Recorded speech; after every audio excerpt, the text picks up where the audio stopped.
Hi Richard, welcome to the hot seat. Will you tell us a little bit about yourself and your business? I'm a high school dropout. I didn't have a lot of people who believed in me. By chance, I dropped out of high school. I was working warehouse jobs and a friend of mine said, "Hey, do you want to go paint?" And I'm like, all right. So I went and did that. He believed in me more than I believed in myself. And he took a chance on me. The franchise hot seat is for information and entertainment purposes and is not an offer to sell franchises. If the hot seat introduces you to a franchise concept that interests you, you must do your own due diligence before making an investment.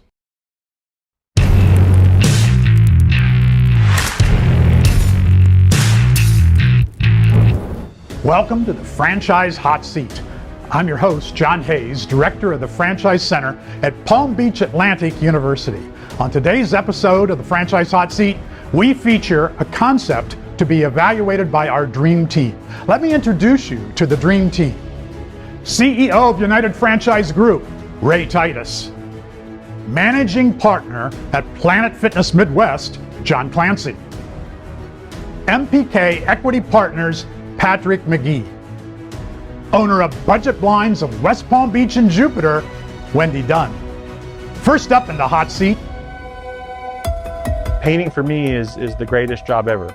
You can take a space that was dull, dilapidated, and you come in and just totally transform that space. And then when you walk out the door, the people are thrilled and excited. When Richard came to work for me, learned quickly, he always wanted to do better. And he wanted to go into his own business and has progressed nicely since then. Painting is a great business because it happens every day. You know, whether you're painting a warehouse, or you're painting somebody's deck, or you're taking wallpaper down, pressure washing, there's so many aspects to painting that it never stops. It's really hard to, find someone that will actually stick there and, help you with everything. And we know that if we were going to work with him, that he was going to help us with everything that we needed, Our big thing is having an employee-based model where it's like building a family, building a sense of community. I want people who want to be involved in the business, people who are really ingrained in their community with their employees and the customers. That's really important to me. It's about setting up a standard.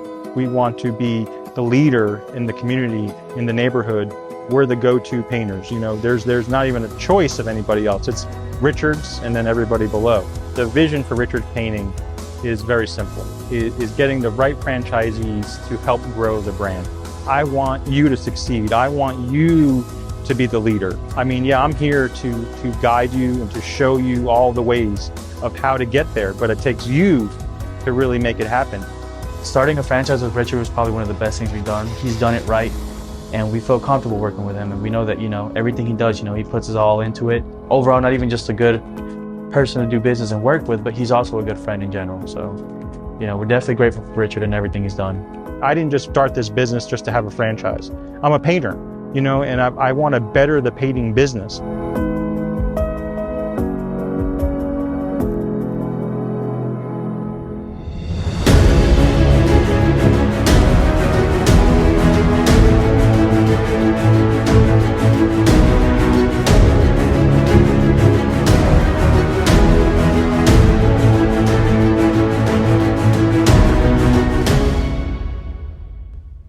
Hi Richard, welcome to the hot seat. Thanks for being here. Will you tell us a little bit about yourself and your business?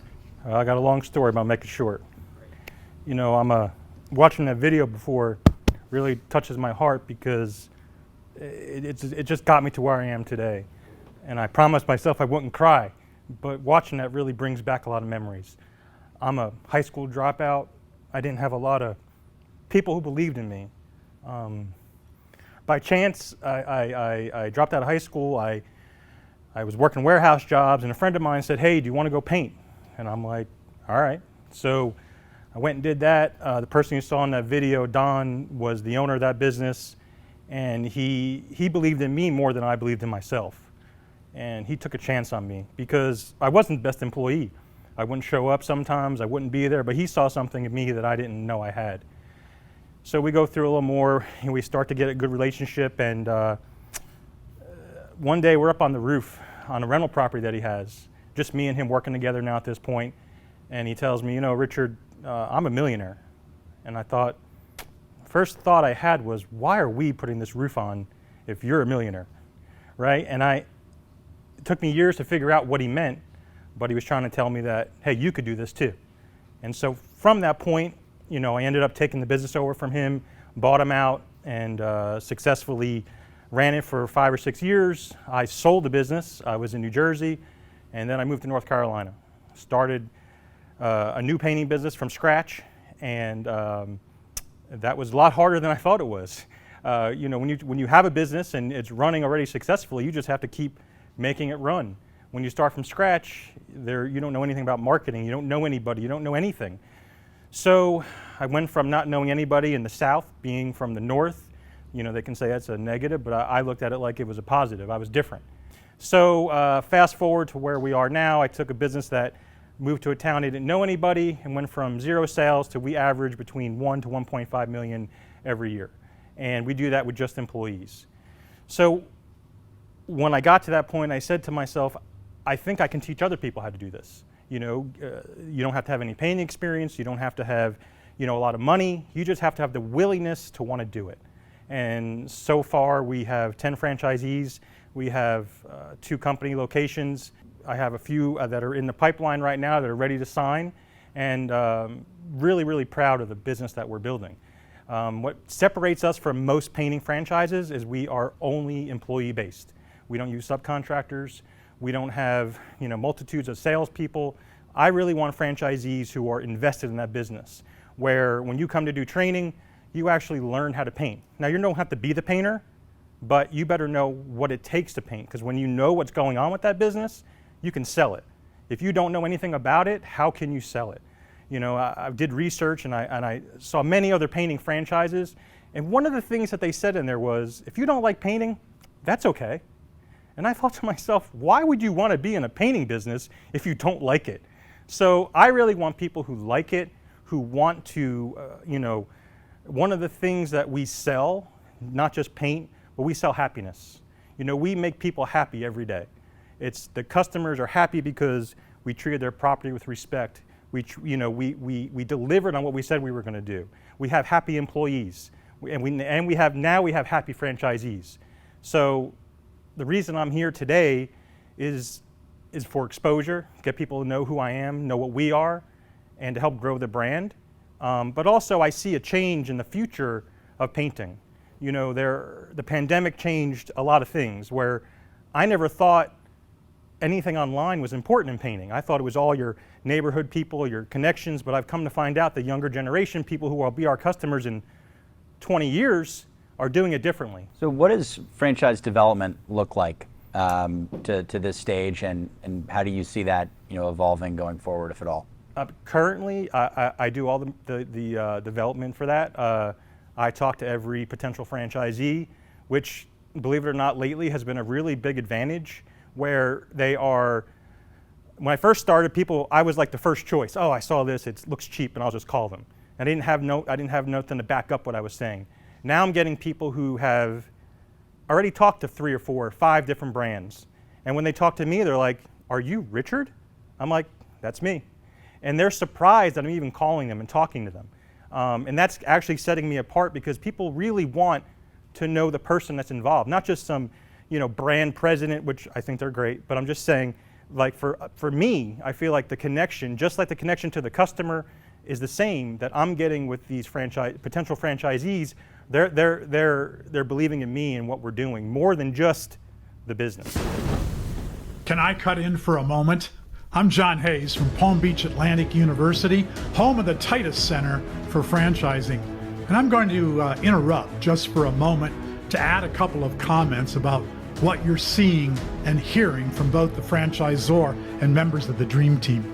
The first thing I like is Richard's passion for the business. It's not a complex business, it's painting. But of course, it's a franchise, and you've got to do it right, especially if you're going to attract franchisees and help them succeed. Richard's focus is on selling happiness, as well as creating a brand name within a community and setting standards in that community, so that when someone needs painting, they only think of Richard's Painting. That's a focus we want from every franchisor. Let's get back to the program and see what else Richard shares.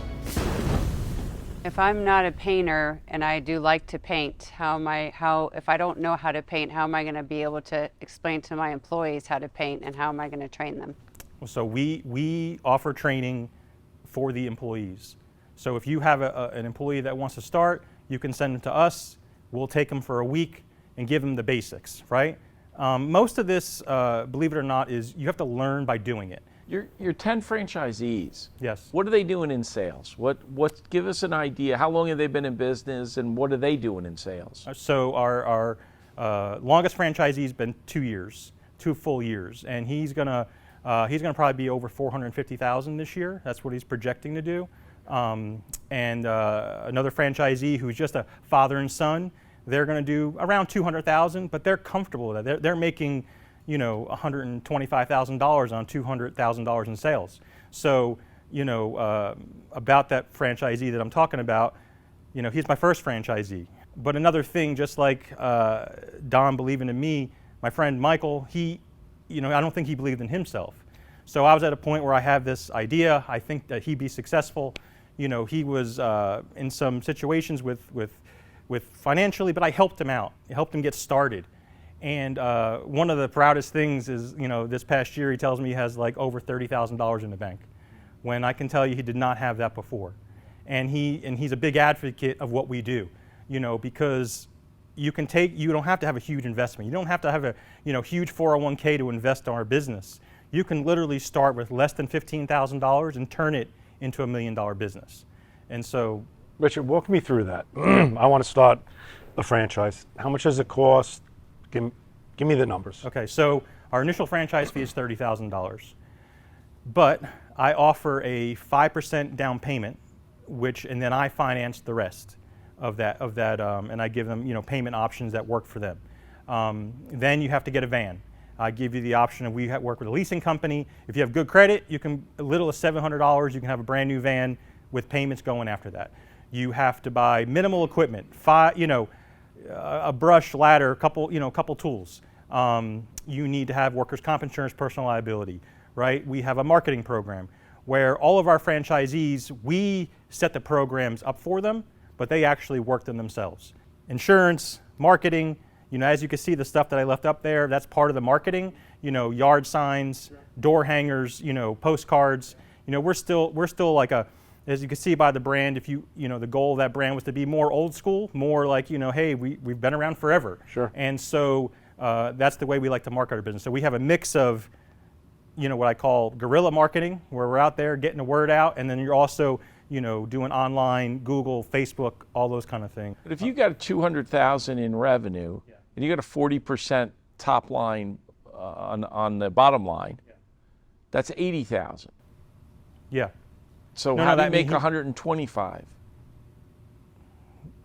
How's he making 125? Yeah. Well, his costs are only material, insurance. He has one employee, which is his son, right? So you're saying it's more than 40%? Well, the gross profit. Well, I'm talking about the net. Net profit. Yes, gross profit is over 60%. No, but what's the net? It's 35 to 40%. So if you do 500,000, you should be able to make anywhere from 150 to 250, right? What are your royalty fees? What's that? Royalty fees? 6%. 6%. Yes. Okay. So when we think about home services, one of the questions that we always ask ourselves is this service discretionary or is it non-discretionary? For example, we have a water damage restoration business. If your house floods, you got to fix it. It doesn't matter what the economy's doing. So with the economy starting to slow down, maybe going into a recession, how does that environment affect the demand for painting? Just like anything, it changes. It doesn't go away. You just have, we feel like we're already anticipating that. So we're already talking about how we're going to market the different ways, how we're going to create more business. In my example is my own location. 3 years ago, I did $1.5 million. Did a lot of work for school system, college. Well, all of a sudden there was a regime change. I went from doing 1.5 to 850 the next year. Not because I did anything wrong, but we were doing jobs for 300,000, and we lost that business. But in that year, even though I went backwards, I still made money, but then I took the business back up to 1.2, just a different way. I had to pull, so what I teach is not just going getting one customer. It's about the business evolves every day. So for that 6% that you're getting, what is your franchisee getting for that 6%? They just get continued support. They get, it's like we have monthly meetings where we go over everybody's numbers, and I can very easily see just by their profit and loss what's working and what's not. Are they getting lead generation from you? No. How are they going to create their own leads? If they're going to be the neighborhood and they're coming in as the neighborhood business, yes. How do you propose that they start to get those leads themselves? So first, what you see all on your table, we do that first, right? But we live in a digital world. We may live in it, but there are more ways to peel that onion than there are just one. So we don't just do one thing. There are if you just relied on digital marketing, those are the kind of customers you're going to get. We also like to pick our customers more than we like our customers to pick us. We want people who know that we're good, right? They saw us working down at Sally's house, and like, Sally's a real pain in the butt, and she's really particular, but if you can make her happy, you can make me happy. And so our reputation builds, right? But we do use plenty of Google, Facebook. We add it to the mix. So it's not just one part. It's when you're first getting started, and we also don't use lead referral services. We don't use all those other big brands out there because we just don't like, because when you use those, you're competing against 3 or 4 other people every single time, and they're just trying to beat each other up for the price. In order to maintain a 35 to 40% margin, you cannot compete on price. You have to compete on reputation, quality work, experience, all those things that they are not doing. They are just pricing a job based on the painting, right? We're creating an experience. Our number one reason why people call, recommendation, previous customer. From what you've said, your EBITDA margins are anywhere from 40 to 60%. Correct. Right? Yes. So you sound like, that's amazing.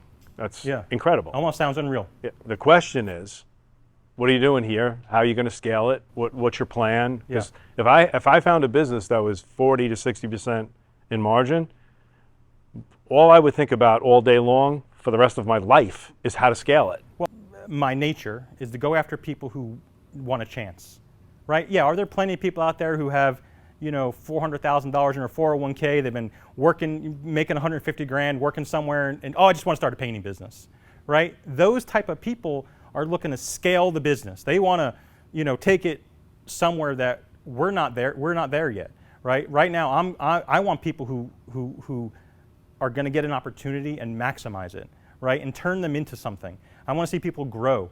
So am I characterizing this correctly? You're here really to get our opinion on how to find franchisees, that you've figured the business out, where to spend the money, you're really good at all these things, and you're the best painter, which is awesome. I love the fact that you look, I'm the best. Yes. My sign is equal to a Maserati. I love that. Yes. So you're here to ask us, hey, what is the best way for me to get franchisees to scale this business? Am I characterizing that the right way? Bam! John Clancy has just asked Richard, why are you here? It's a fair question, but John seems a little anxious. Well, as a Dream Team member and as a franchisee, John likes to get right to the point, and his evaluation of any business is always going to turn towards financial opportunity. He wants to see the franchisor and franchisees perform and win. I sense that the Dream Team likes the business and they like Richard, but they want to know how to help him. Let's see how Richard responds. Let's see how Richard responds. To be honest, I didn't come here with any goal. My goal was to create exposure, right? Okay. And if I create exposure and people hear what we're talking about now, there are going to be people interested anyway. So I think that will take care of that part. When we first started, most people associate, because 95% of the painting franchises are all subcontractor based. That's just the way they are, because they don't like painting, right? But so our model is so different that I think it's very hesitant for most people. If they've talked to these 5 other brands and they come talk to me, they're like, I don't understand. How do I make money? Maybe talk to us about some of the advantages and disadvantages of the subcontractor model. Okay, so the disadvantage of subcontractor model is you are hiring people to do work that you don't know whether they are good or bad. You just hire them because you need them. I've got all this work and I'm just going to hurry up and get it all done, right? And so they're volume based. They're working on margins of 12 to 15%, right? So, and they have to do $3 or $4 million to be successful. Me, you can do, like I said, you can do $200,000 and still have a good living, right? But you can also do 2, 3, 4 million and make even more money. And so is the labor piece a challenge? Finding painters? It's always a challenge, right? But once you know, our biggest thing is working 12 months a year. So once you get an employee who's working all the time, they're not likely to leave. Plus, just like we like to make our customers happy, I like to make my employees happy. If they are happy, they are going to make me and the customer very happy. Richard, I understand exactly what you're talking about. I love the employee ownership model in this business because I hire painters all the time. I'm flipping houses, I'm building stuff, 30,000 foot gyms, painting all the time. I go into my gym 9 times out of 10, and this is a Class A gym I spend $10 million on, and I always hate the paint job. In fact, I've got to the point where I say, put wallpaper everywhere. I don't want to see paint anymore, because painters generally are terrible.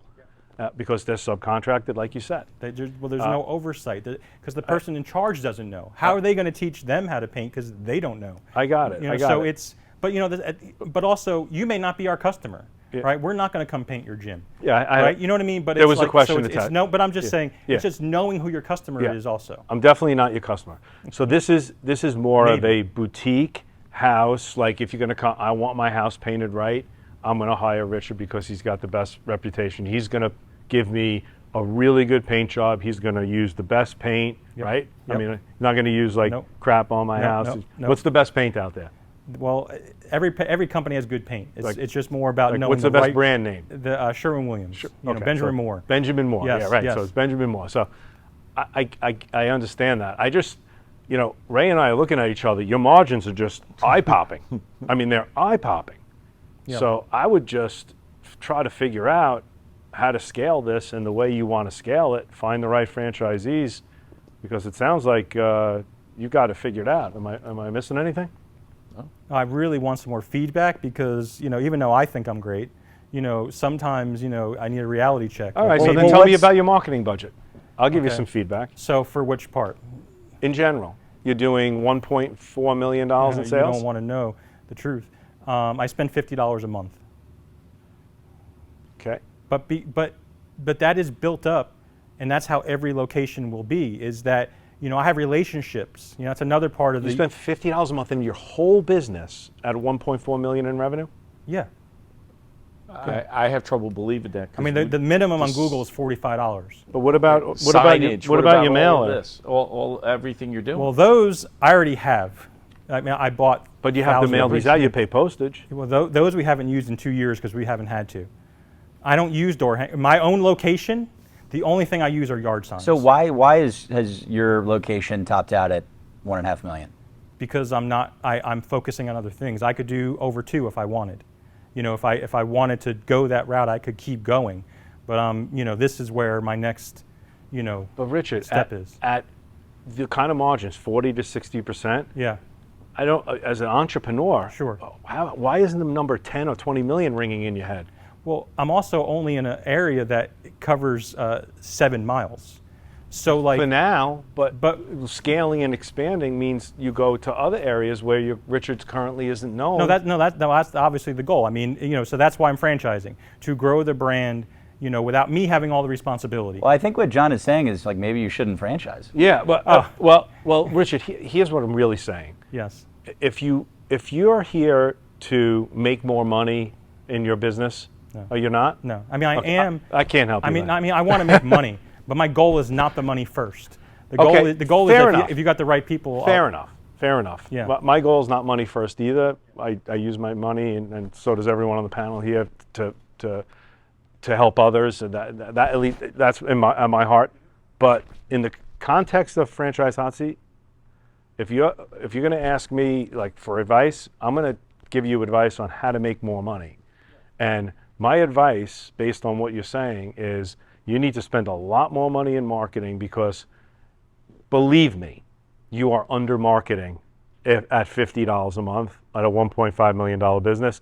And that, I could just say that with 1,000,000,000% confidence. Well, John, let me try this a different way. How are you marketing to get franchise owners? How much are you spending to get franchisees? Okay, so currently I spend about $500 a month between, I do BizBuy ads, and I do a little bit of Google, a little bit of Facebook. That's all. And so, I average about 3 phone calls a week. And your goal this year is to open up how many? By the end of the year, I would like to be at 15. That's my goal by the end of the year. 15 new franchisees? I mean, total. Total. By the end of 15 this total? year. 10 now. All right, so 10 now now, we're getting somewhere. You got a goal to scale a little I bit, do. No, right? I want to scale. Okay, I mean, good. I'm not trying. I mean, what I'm trying to tell everybody is that the franchise model for employees in painting can be successful. The perception is that it can't be. They're scared of hiring employees. They're scared of that part of it. And I'm trying to show you that if you can do it and it's much more lucrative without having to have. I happen to agree with you. Okay. I would just have way bigger goals if I were you. Well, But that's me. I do have big goals. I mean, I want to be the biggest painting company in the country. 10 to 15 I in 1 think year? I could have 1,500 locations without a How problem. long is it going to take you to go to 1,500 if your goal this year is to go from 10 to 15? Well, Shouldn't your goal be to go It from is. 10 to 30? but I also don't want to grow so fast that I forget what I started with. Fair enough. Right? So I want to get to 15 where I can say, okay, I've got an idea of what I think where it needs to go next, and then once I get there, then I can take that next step. I don't need to have 150 locations by the end of next month to say that I'm successful. I want to have a really good franchise, not just a franchise. Have you thought about, and I know you had something, I'm sorry. Have you thought about adding some kind of social area that would help? For instance, a part of profits goes toward this, or building homes somewhere, or just something that is a give back? Because I know that that's extremely popular out there. And have you thought about that at all? I mean, we do that already. We paint buildings for the YMCA. We do stuff for local church. When we do those things, and those are part of it's marketing also. Yeah. When you get out there and do things for free, people see it. That's part of it. Yeah. So we already do that. Okay. I mean, maybe on the scale of that yet, but once I get to that point, yeah. Okay. So yeah, yes, definitely. So from somebody who, I'm in my business every day, all day. I have 2 franchises with my husband. So the biggest problem that we have run into in the last 2 years is employees. Okay. So, and I know that people across the land are having the same problem. So when you have an employee-based business like you're doing, and you're relying on those employees to basically be your franchise representative, how are you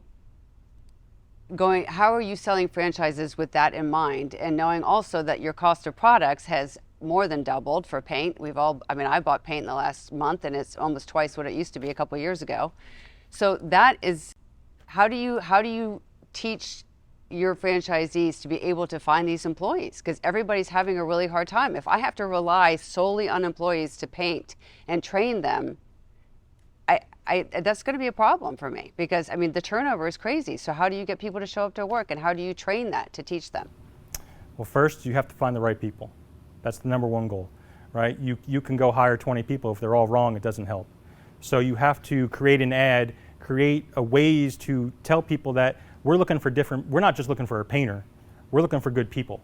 Oh, I'm looking for good people every day too. I know. Sure. It's a challenge, because you can't be a franchisee without having a franchisor, without having franchisees that are successful too. For us, we grow as the business grows. You don't have to hire 10 people right away, right? The goal is to get, I tell every franchisee, first we get 1 phone call, then we get 1 job, then we get 1 employee, right? And then you grow it like that. Once you get to the point where you need 2 employees, let's hire another 1. How about this? How about if you ran a contest Yeah. for a free house painting, Yeah. and you limit it to the first 200 people that apply for the free house painting? Mm-hmm. You know that 199 of them are not going to win, Yes. but they all need their house painted. Correct. Have you ever done anything like that? I haven't, but the first thing that comes to my mind are people are going to enter to win a house painting for free, can't afford to have their house painted.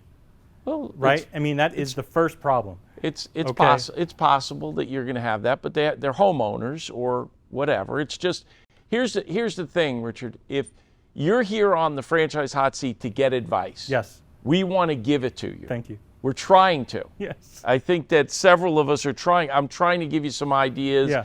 I know John has, Wendy has. We want to help you. You can do whatever you want when you leave. It's your business. You decide whatever you want to do. But from my standpoint, we'll just keep trying. Well, my question to you is, how do I grow that brand beyond my own self? Like, I'm also really, really good with it, but I'm also part of the problem, right? I may be not allowing myself to. Richard, if I may, Yes. I think you need to take a step back and be a little bit more humble in your approach to getting advice. So in other words, when somebody says, hey, I think you should do this, and you say, oh, no, I do that right. I know how to do that. I know that's part of your personality, and that's okay. I have a little bit of that in me too, and I gotta beat it over the head with a ball-peen hammer all the time. But I think that's probably 95% of your issue. We can give you good advice, but if you're not humble enough to take it, then it's going to be really difficult for you to benefit from it.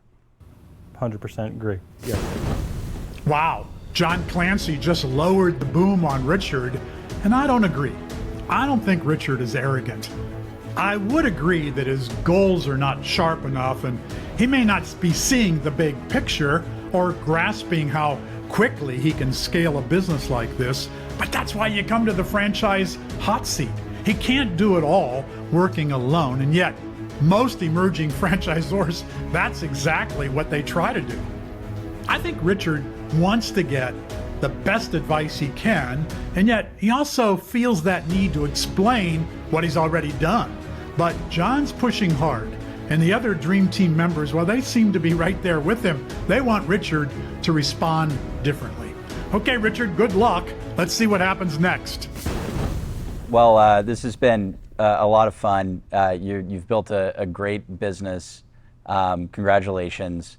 I think that I'm medium right now. Mm-hmm. This is a little bit earlier than where we typically get involved in franchises. However, I think there was a lot of good advice shared today, and I think that if you spend some more on marketing like John suggested, and spend some more on franchise development like Ray suggested, you could really be off to the races. So, Yeah, congrats. Thank you.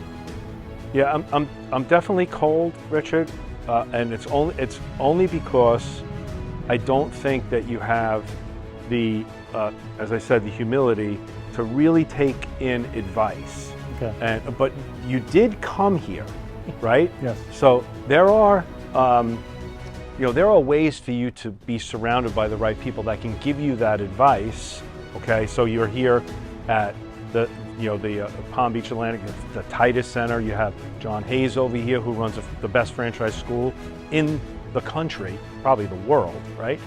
You have Ray here himself. You have people that you've plugged into, and you had the insight to actually come here. So even though I'm cold now on you, I love your margins. If they're anything close to what you're talking about, I mean, my wife would divorce me because I would just be around everywhere opening up painting franchises. I mean, that'd be my new thing. Yes. Everyone's got to pay. I paint the world, yes. Right?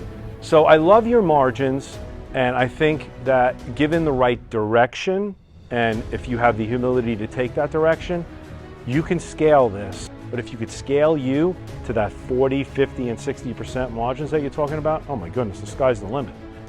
Call me if you figure out how to do it. I'll back you. Because it's just, those margins are just eye-popping. I don't see that in any franchise model, and I own some really good ones.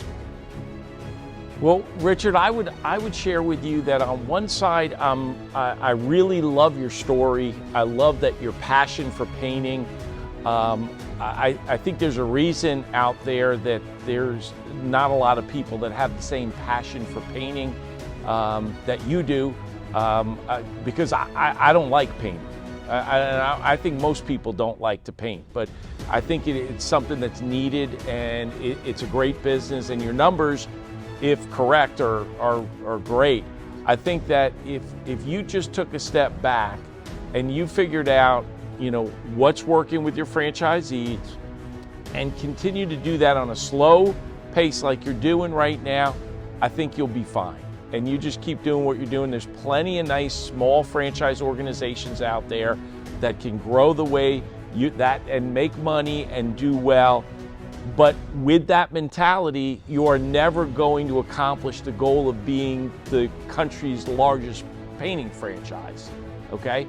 There's a dichotomy that you have here that just doesn't work to that. Okay? So you have to decide whether you want to be the best, the local, you have that passion and handle everything the way you do, or whether you're going to start to maybe hire or delegate and have other people and take advice and kind of change things a little bit more. But that would be my advice, Richard. I agree with Ray. I think your passion is wonderful, because I love what I do too, and I'm in sales as well. And so I think at the end of the day, it comes easy to you because it's the passion that you love. You love serving your neighborhood, you love serving the people in your community. But from a bigger scope, I'm cold on your franchise idea because I don't think that you can pass your passion on. I think there needs to be more to your idea than just selling yourself. There has to be better marketing, there has to be a better vision for how you plan to grow yourself and be able to teach what comes naturally to you. So for that reason, I'm cold, but I do think that you've done great for yourself, and I think there's definitely room for you to grow and go down that path. Thank you. I appreciate it. Sorry I didn't give you what you wanted necessarily, but I appreciate the advice. You know, sometimes being humble is really good. So thank you so much. So the Dream Team rendered 1 lukewarm and 3 cold decisions. In fact, Ray said he's cold as you can be. Come on. The Dream Team has many legitimate points, and they gave Richard some great advice. In their summaries, each of them had something encouraging to say. John Clancy even says he's interested in backing Richard's painting. We'd paint the world, he tells Richard. John also said Richard's margins are eye-popping. But even so, John, Ray, and Wendy were cold, and Patrick was lukewarm. I don't get it. Unless they're cold on Richard's personality, and even then, I think they misinterpreted Richard.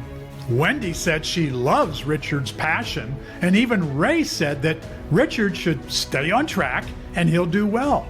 They want him to set higher goals and see the bigger picture, and all that is fair. But is that a reason to go cold on his business? I think that's cold. Look, it may not be the business for you, and it may not be the way you would build this business, but Richard has demonstrated passion, value, integrity, and mostly a desire to help people build a successful franchise business.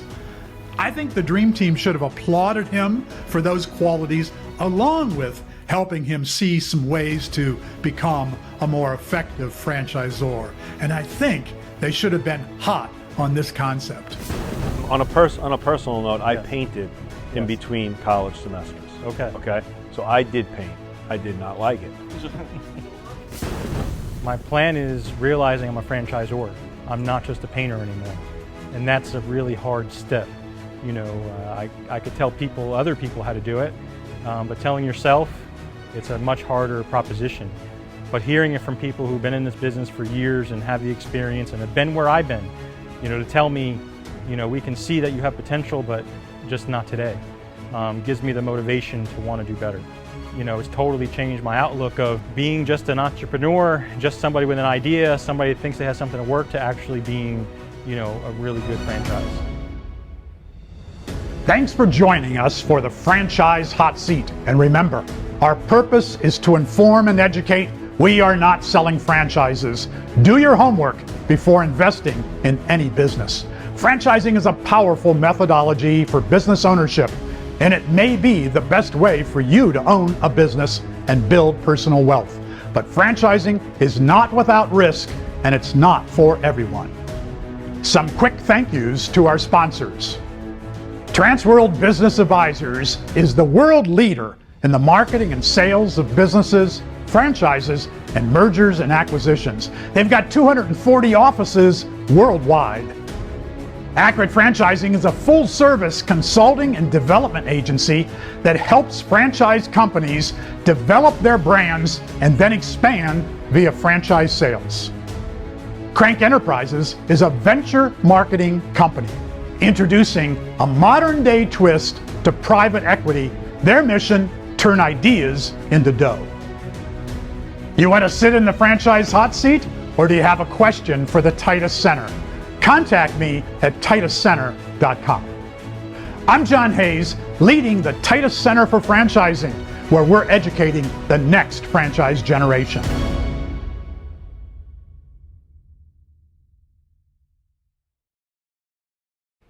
The Franchise Hot Seat is for information and entertainment purposes and is not an offer to sell franchises. If the hot seat introduces you to a franchise concept that interests you, you must do your own due diligence before making an investment.